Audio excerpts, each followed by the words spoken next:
SKMM siasat aplikasi tawar hikmat Sugar Daddy.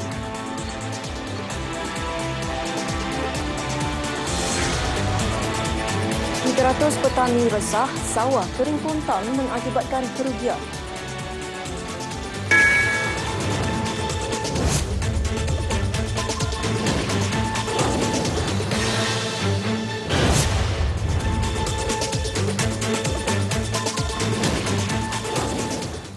Assalamualaikum dan salam sejahtera.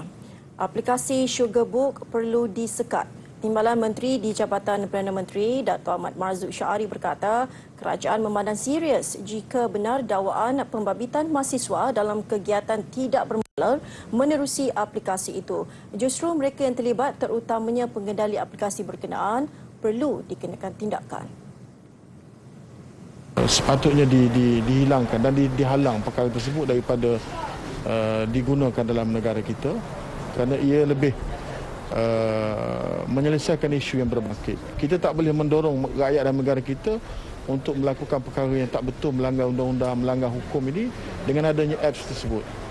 Sangat serius, dan saya telah sebut bahawa perkara tersebut perlu diambil tindakan tegas oleh pihak yang berkenaan. Di bawah kita, agensi agama di bawah kita yang terlibat dengan penguatkuasaan, sekiranya dan memang kita melaksanakan enforcement kepada pelanggaran hukum syarak di bawah bidang kuasa yang ada pada kita. Beliau diminta mengulas mengenai peningkatan jumlah mahasiswa di Lembah Kelang yang didakwa menggunakan aplikasi tidak bermoral bagi mencari sugar daddy. Media sebelum ini melaporkan Presiden Majlis Perundingan Pelajar Kebangsaan Muhammad Amir Ashraf Muhammad Sabri berkata, statistik menunjukkan hampir 13,000 penuntut institusi pengajian tinggi berdaftar dengan aplikasi Sugarbook. Sementara itu, satu siasatan terperinci dijalankan Suruhanjaya Komunikasi dan Multimedia SKMM ke atas aplikasi Sugarbook. Pengerusinya, Dr. Fadullah Suhaimi Abdul Malik berkata, siasatan kini menjurus untuk mengenal pasti sama ada aplikasi itu berdaftar di Malaysia atau ia hanya diguna pakai di negara ini sebelum tindakan lanjut dilakukan. Katanya tiada had masa ditetapkan bagi siasatan terbabit. Ketika ini, kata Dr. Fadullah, pihaknya perlu meneliti aspek pengesanan trafik penggunaan aplikasi terbabit dan beberapa skop lain secara menyeluruh. Siasatan berkenaan akan diserahkan kepada polis jika mendapati aplikasi terbabit mempromosi aktiviti pelacuran. Kementerian Pengajian Tinggi KPT memandang serius pendedahan berhubung laporan peningkatan mendadak penuntut universiti yang terlibat dalam perkhidmatan tidak bermoral. Ketua Pengarah Pendidikan Tinggi Profesor Datuk Dr. Husaini Umar dalam satu kenyataan berkata, pihaknya telah menghubungi beberapa universiti yang disenaraikan oleh laporan sebuah portal berita berbahasa Inggeris bagi memeriksa kesahihan data yang didakwa. Jelasnya, pihak universiti terlibat menjelaskan wujud banyak keraguan terhadap data yang dikemukakan laporan itu sekaligus menyifatkan laporan berkenaan sebagai tidak munasabah. Laporan polis juga telah dibuat bagi menafikan laporan media terbabit. KPT bagaimanapun jelasnya akan bersama-sama dengan pihak universiti terlibat menjalankan semakan dalaman terperinci bagi menangani isu itu dengan lebih berkesan. Sesi libat urus dengan beberapa kementerian serta badan bukan kerajaan NGO turut akan dibuat dalam rangka satu program berterusan dan menyeluruh bagi memastikan sahsiah pelajar dan imej Institut Pengajian Tinggi di Malaysia terus terjaga. Beberapa portal berita sebelum ini mendedahkan seramai 12,705 penuntut IPT di Lembah Kelang termasuk 2 universiti awam berdaftar dengan aplikasi Sugarbook bagi mencari sugar daddy. Baiklah, kira-kira 300 pesawah di 5 buah kampung di gunung dekat Bacok, Kelantan kerugian apabila sawah mereka kering kontang sejak bulan lalu. Mereka mendakwa kejadian berpunca akibat kerosakan pada 2 daripada 3 enjin pam air di kawasan itu.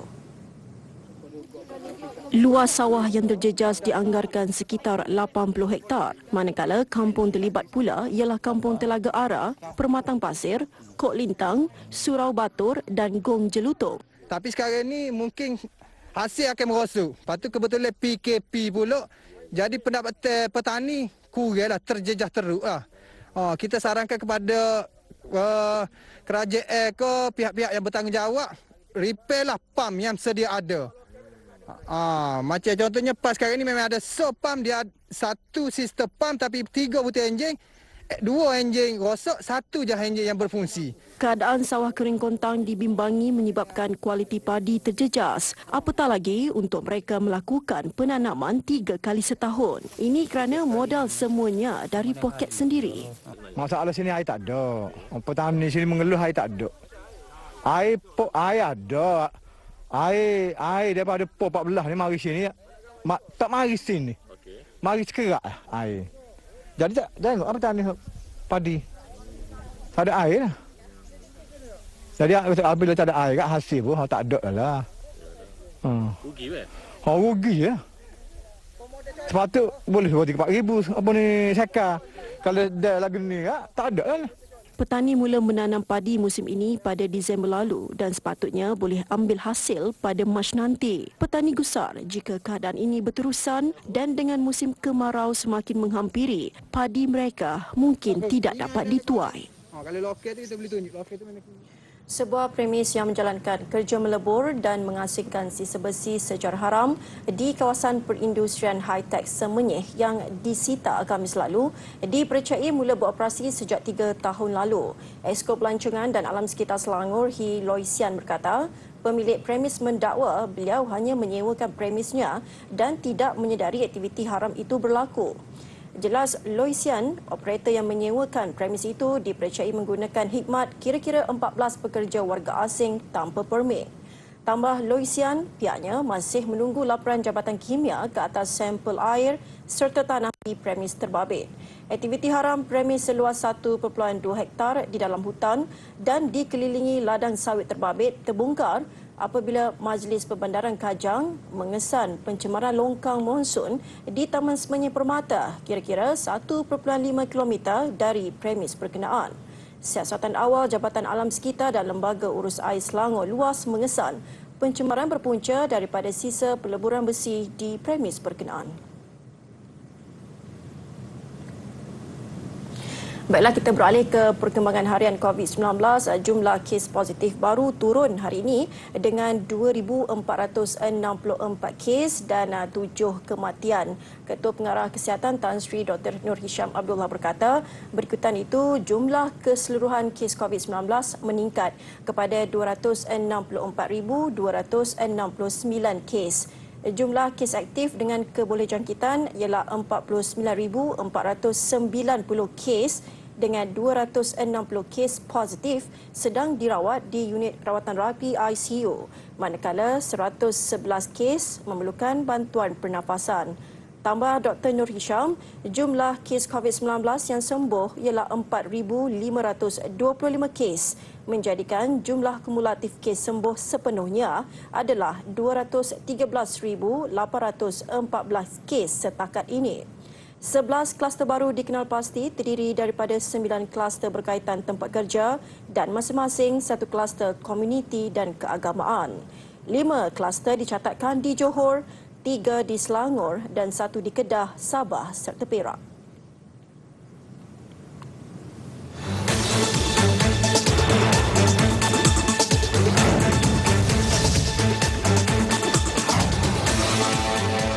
Bertemu kembali.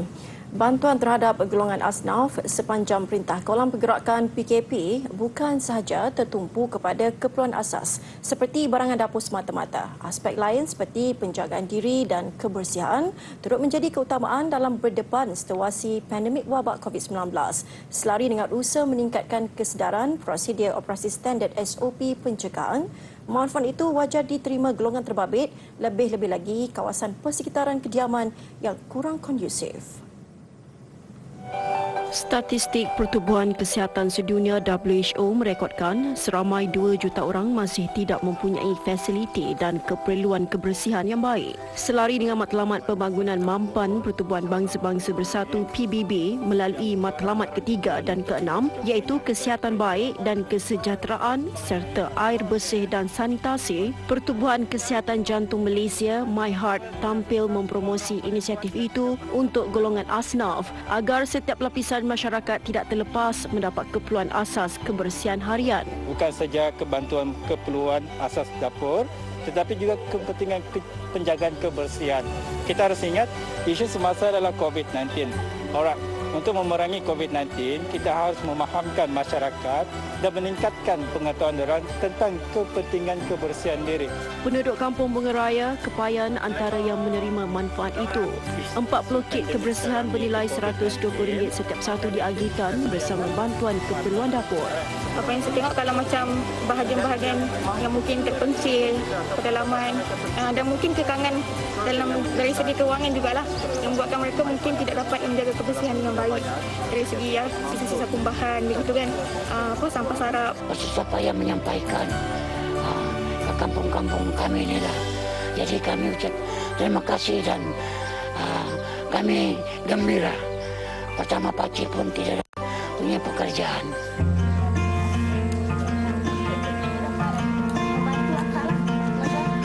Kakak harap bersabar dengan ujian yang Allah bagi dan perbanyak-banyakkan doa dengan Allah SWT. InsyaAllah ujian yang besar untuk orang yang hebat, Kak. Okay, jangan berputus asa ya. InsyaAllah ini rezeki Allah. Perit menempuh ujian kelangsungan hidup bersama anak-anak dan suaminya yang terputus mata pencarian sepanjang PKP sebagai buruh kasar. Bantuan seumpama itu sedikit sebanyak memberi kelegaan kerana beliau tidak menyangka masih ada pihak yang sudi membantu.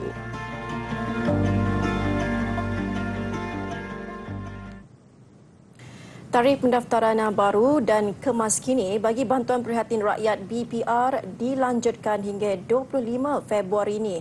Menteri Kewangan Datuk Seri Tengku Zafrul Abdul Aziz berkata lanjutan itu dibuat selepas mengambil kira pelaksanaan Perintah Kawalan Pergerakan PKP ketika ini. Dalam satu kenyataan, beliau menjelaskan hanya pemohon yang tidak pernah menerima bantuan sara hidup BSH 2020 atau bantuan prihatin nasional BPN B40 perlu membuat permohonan baru. Turut perlu berbuat demikian isi rumah yang berpendapatan RM5,000 dan ke bawah sebulan serta golongan mudah terjejas akibat perubahan status pendapatan mereka berikutan impak penularan COVID-19.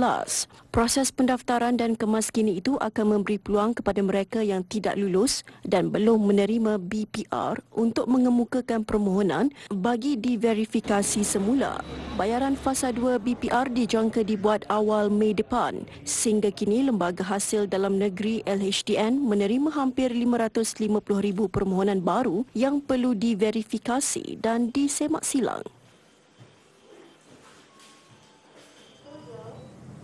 Kesedaran mencarum dengan Pertubuhan Keselamatan Sosial Pekerja Perkeso dalam kalangan individu bekerja sendiri di Terengganu masih di tahap sederhana.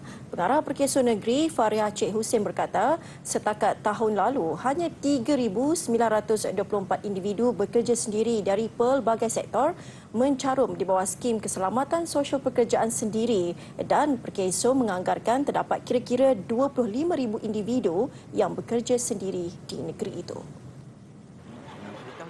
Katanya dengan ada pendaftaran skim keselamatan sosial pekerjaan sendiri secara pandu lalu di Wisma Perkeso di Kuala Terengganu siang tadi memudahkan golongan penghantar makanan terutamanya.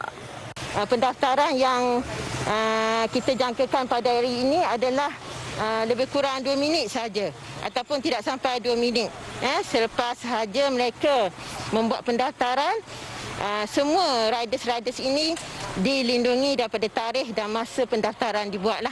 Kaedah ini jelas Farihah yang pertama kali diadakan di negara ini. Program yang disasarkan khusus kepada pekerja penghantaran makanan dan barangan bermotosikal, berbasikal serta berjalan kaki mendapat sambutan menggalakkan kerana hampir 400 pekerja penghantaran makanan dan barangan telah mendaftar. Katanya pekerja terlibat tidak dikenakan apa-apa bayaran kerana caruman diberi percuma. Berikutan ia ditanggung sepenuhnya oleh kerajaan. Tambahnya lagi caruman ini melindungi pencarum terlibat selama 2 tahun dengan menawarkan pelbagai faedah. Antaranya faedah perubatan, hilang upaya sementara, orang tanggungan dan pengurusan mayat. Saya accident. Lepas tu saya dah daftar Perkeso ni, jadi saya rasa rugi lah. Jadi saya rasa yang amat rugi. kesempatan ya? Ni saya ambil kesempatan hari ni saya nak daftar PKSU. Oh, sebab ni kalau jadi pendapatan yalah tak ada benda lah. Ni alhamdulillah lah orang bagi percuma ni. Perkeso Terengganu menyasar 4,000 pekerja sendiri di negeri ini mencarum dengan skim terbabit. Laporan antarabangsa. Di Afghanistan, puluhan lori tangki yang membawa bahan bakar telah meletup di wilayah Herat bersempadan dengan Iran. Kejadian berlaku di salah satu pelabuhan utama di Afghanistan. Pihak berkuasa Afghanistan memaklumkan setakat ini punca letupan belum diketahui. Letupan mengakibatkan tercetus kebakaran besar dan operasi memadam sukar dilakukan. Kebakaran berlaku ketika lori-lori tangki terbabit diparkir di tepi jalan. Hanya beberapa buah sahaja sempat diselamatkan. Api marak dan asap tebal menyebabkan ambulans bersama pegawai perubatan sukar menghampiri lokasi kejadian. Jalan-jalan yang menghubungkan kawasan ini telah ditutup buat sementara waktu.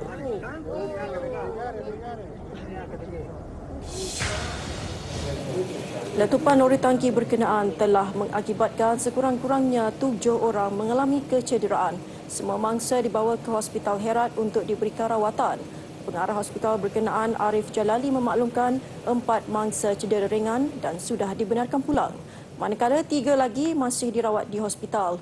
Seorang pemandu trak berkata kebakaran membabitkan ratusan lori tangki yang membawa bahan api dan 2 letupan telah berlaku di kawasan sempadan Afghanistan, Iran.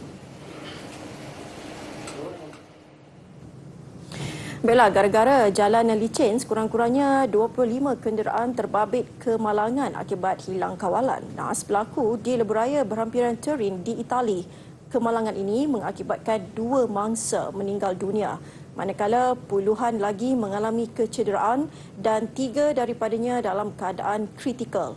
Nahas dilaporkan berlaku ketika negara ini dilanda cuaca sejuk melampau dan kebanyakan jalan diselaputi salji serta berais. Jalan yang berais dan licin menyebabkan banyak pemandu gagal mengawal kenderaan mereka lalu merempuh kenderaan lain. Beberapa pemandu turut terperangkap berikutan kenderaan dinaiki remuk.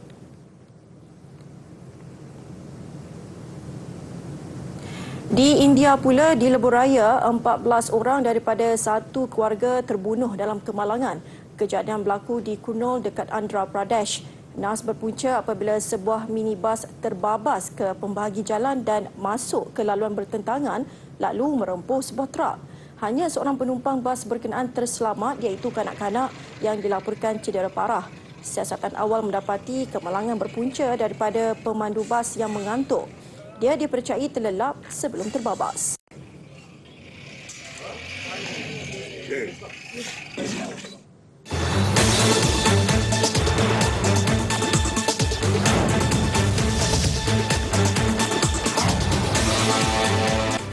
Sukan, skuad bowling kebangsaan dibenarkan jalani latihan dan menurut Kementerian Belia dan Sukan, tiada halangan bagi atlet di peringkat kebangsaan termasuk skuad tempin bowling negara menjalani latihan ketika tempoh Perintah Kawalan Pergerakan PKP. Datuk Seri Rizal Marikan Naina American berkata, skuad bowling negara diberi pengecualian untuk menjalani latihan di bawah konsep gelembung sukan atau secara kuarantin walaupun pusat-pusat bowling tidak dibenarkan beroperasi ketika ini. Bagi atlet elit di bawah program Majlis Sukan Negara MSN, kata beliau tiada masalah untuk mereka meneruskan latihan. Untuk orang ramai, sudah tentu masih tidak dibenarkan kerana ia masih terkait dengan kecenderungan masyarakat bermain bowling untuk hiburan atau riadah. Apatah lagi kebanyakan pusat bowling berada dalam pusat beli-belah yang menjadi kunjungan orang ramai. Media sebelum ini melaporkan latihan skuad bowling kebangsaan kembali terjejas berikutan pusat bowling termasuk venue latihan yang berada dalam pusat beli-belah ditutup susulan pelaksanaan PKP 2.0. Ketua Pengarah MSN Datuk Ahmad Syapawi Ismail menjelaskan skuad bowling negara membuat pilihan untuk keluar daripada kem latihan secara kuarantin ketika PKP 2.0 dilaksanakan. Perbincangan semula dengan Kongres Tempin Bowling Malaysia akan diadakan. Baiklah, patuhi SOP jika perlu keluar dan sentiasalah amalkan kebersihan. Sebelum berpisah, apa kata kita saksikan aksi peluncur dalam kejohanan Piala Dunia Ski di Poland. Saya Hafizah Azmi, Assalamualaikum dan selamat malam.